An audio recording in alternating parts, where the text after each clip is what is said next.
안녕하세요. 코인우먼입니다. 오늘은 2024년 8월 29일 목요일 오후 1시 12분 경입니다. 구독과 좋아요, 알림 설정 정중히 부탁드리면서 오늘 영상 시작하겠습니다.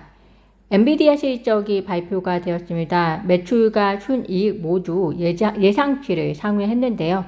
매출은 전분기 대비해서 15% 증가, 전년 대비 152%나 증가했지만 오히려 주가는 떨어지면서 시장을 당황시켰습니다. 시장은 그 이유를 첫 번째 예상치보다 상회하긴 했지만 투자자들은 예상치보다 더 큰 기대치를 가지고 있었기 때문이다 라고 파악을 하고 있고요. 다른 하나는 앞으로 엔비디아가 성장을 지속할 것이긴 하지만 과거 정도의 성장을 이루지는 못할 것이라는 것이 이유가 바로 그것입니다.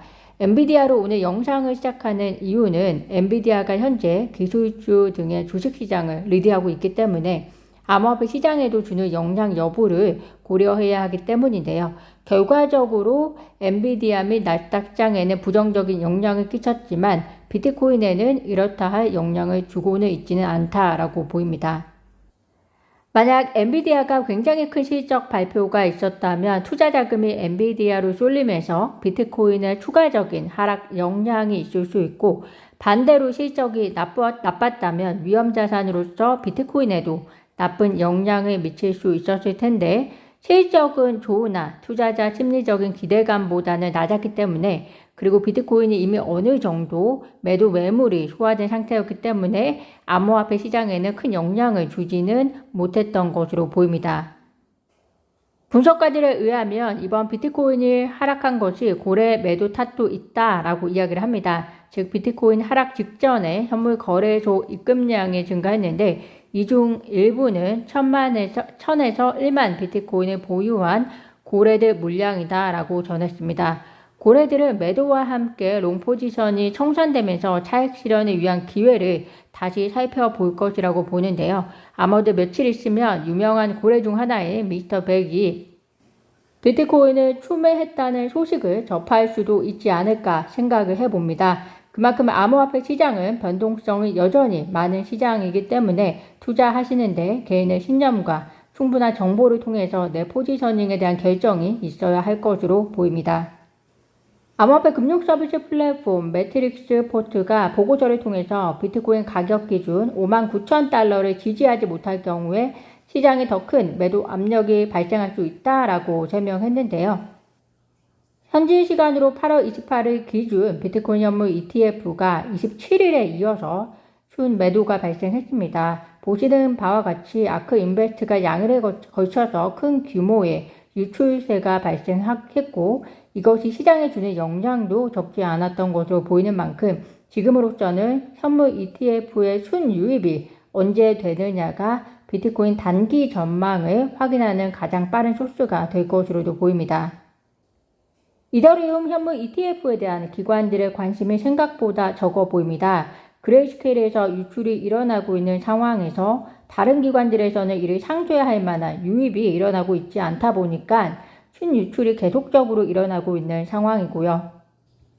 아마 이더리움 현물 ETF에 대한 경험이 결국에는 투자 기관들이 다른 암호화폐 ETF를 출시하느냐 마느냐를 고민하는 중요한 요소가 될 것 같은데 알트코인 1인자 이더리움이 이 정도 저성적이라면 타 알트코인들의 현물 ETF 출시에 대한 고려가 지연이 될 수도 있을 것이다 라는 생각을 해봅니다.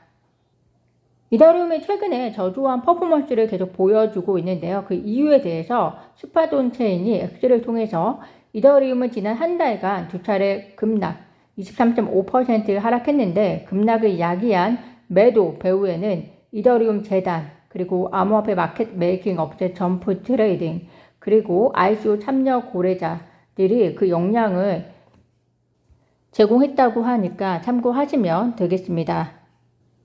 리플과 LCC 소식 전해드리겠습니다. 리플과 LCC 최종 판결 이후에 LCC의 항소 제기가 가능한 시간이 한 달 남짓 남았습니다. 10월 8일이 타임라인으로 알고 있는데요. LCC의 항소 가능성이 낮아지고 있다라는 평가가 있어서 공유드립니다.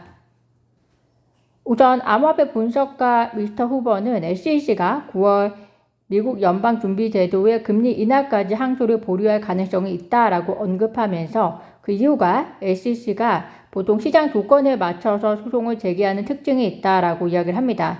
금리 인하로 인해서 만약 암호화폐 시장이 우호적으로 변화했는데 SEC가 리플을 대상으로 항소를 한다면 XRP는 하락세를 면하지는 못할 것 같습니다. 그것은 아마도 투자자 입장에서 2020년 연말을 떠오르게 할 것 같은데요. 이런 맥락에서 금리 인하 이후까지 항소가 보류될 것이다 라고 보고 있는 것 같고요. 호주 암호화폐 변호사 빌 모건 변호사의 경우는 과거에는 항소 가능성이 80%로 보았는데 지금은 55%로 줄었다고 이야기를 합니다. 그 이유가 크라켄 소송의 오릭 판사의 판결 때문으로 보이는데요. 오릭 판사가 토레시 판사의 결정이 사건의 사실에 신중하게 제한되었고 완전하게 발견된 기록, 증거의 발견에 기초했다라고 평가하면서 토레시 판사의 판결을 일부 인용한 것을 이유로 들었습니다. 그러면서 빌 모건 변호사는 명백한 법적 오류가 없고 또 항소 결정에 영향을 미치는 법적 고려 사항이 없는 한 그것에 대해 항소하는 이유는 전혀 없다라고 이야기하면서 항소 가능성을 80%에서 55%로 낮추었고요. 전 SEC 위원 제임스 페럴은 리플이 항소심에서도 승리할 경우에 SEC는 소송 비용과 이자 문제 등 재정적 위험에 직면할 수 있다라고 지적하기도 한 상황이니 참고하시면 되겠습니다. NFT 마켓플레이스 오픈시가 미국 SEC로부터 웰스 노티스를 받았다는 소식입니다. 이와 관련해서 오픈시는 SEC가 NFT를 표적으로 삼음으로써 소비자, 크리에이터, 기업 모두 피해를 입게 될 수 있다. 우리는 오픈시를 합법적으로 운영하고 있고 NFT 거래는 증권거래가 아님을 확신한다 라고 공식적으로 밝혔는데요. 발행회사, 거래소, NFT 등까지 영역을 확대하고 있는 SEC입니다. 지금으로서는 대선에 의한 영향을 받고 있지 않은 것으로 보이는데요. 어떻게 보면 해리스의 입장을 SEC를 통해서 간접적으로 확인할 수 있는 것이 아닌가 싶기도 합니다. 오늘 제가 준비한 소식은 여기까지입니다. 오늘도 영상 시청 진심으로 감사드리고요. 구독과 좋아요, 알림 설정은 코인우먼에게 큰 힘이 됩니다. 감사합니다.